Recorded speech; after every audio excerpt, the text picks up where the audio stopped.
E o avanço do coronavírus aqui no Brasil e esses números sempre crescentes têm trazido uma má reputação do país, para os outros países afora. E para falar mais sobre como isso está acontecendo na Europa, Ulisses Neto está aqui diretamente de Londres. Bom dia, Ulisses. Bom dia, Kalina. Bom dia a todos que nos acompanham. Aqui em Londres, 12h44. A gente vem falando já há algum tempo, sobre a repercussão internacional e é claro que o menor dos problemas do Brasil agora é essa imagem negativa ao redor do mundo, mas ainda assim é algo importante e que também influencia as ações de combate do coronavírus, porque afeta de certa forma a capacidade do país de fazer negociações internacionais. O Brasil continua com destaque nas manchetes ao redor do mundo, infelizmente sendo alvo de duras críticas e também questionamentos. A BBC, por exemplo, fala do país em duas manchetes diferentes na capa do seu site nesse momento. A primeira ressalta que o Brasil ultrapassou a marca de 20 mil mortes por Covid-19, com o vírus se espalhando ainda mais pela região. A outra manchete, que é ilustrada por uma foto do presidente Jair Bolsonaro no meio de uma multidão carregando uma criança fardada no colo, pergunta se a América Latina é o novo epicentro da pandemia.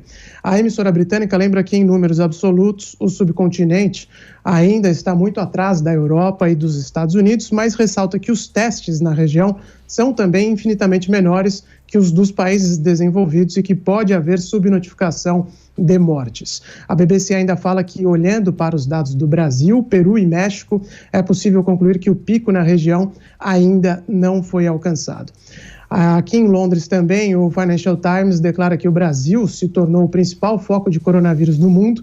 A publicação ressalta que há uma subnotificação gigantesca no país e que o número de casos pode ser muito maior que o divulgado. Também aqui na capital britânica, a edição da revista The Economist fala sobre o Brasil com a manchete: pelo Vale da Sombra da Morte. O texto começa ressaltando que os leitos em São Paulo estão perto da sua ocupação máxima e que a situação é ainda pior em outras partes do país. A Economist conta que muitos países da América Latina até foram rápidos em impor medidas de isolamento 2 meses atrás, mas em uma região onde um trabalhador a cada 2 opera na informalidade, fica difícil sustentar as restrições. Muitos países também organizaram pagamentos de emergência para grandes segmentos da população, deram garantias de crédito às empresas como o Brasil, mas os governos latino-americanos, segue a revista, carecem do poder de fogo fiscal, bem como de instituições efetivas como as que existem na Europa e nos Estados Unidos.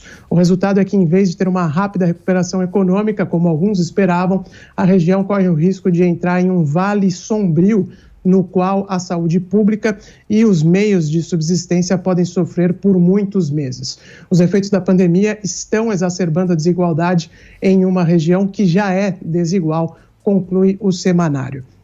Na França, o Le Figaro afirma que, aí eu abro aspas, a taxa de isolamento medida a partir do sinal de telefones celulares está em declínio há 1 mês, enquanto o presidente da extrema-direita, Jair Bolsonaro, um coronacético, continua questionando as medidas restritivas adotadas pelos governadores estaduais, fecho aspas.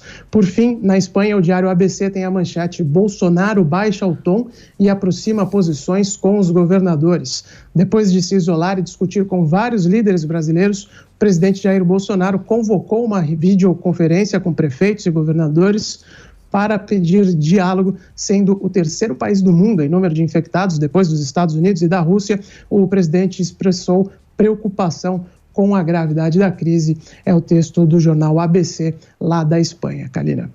As últimas informações da Europa com nosso correspondente Ulisses Neto, que volta ao longo da nossa programação. Até mais, Ulisses.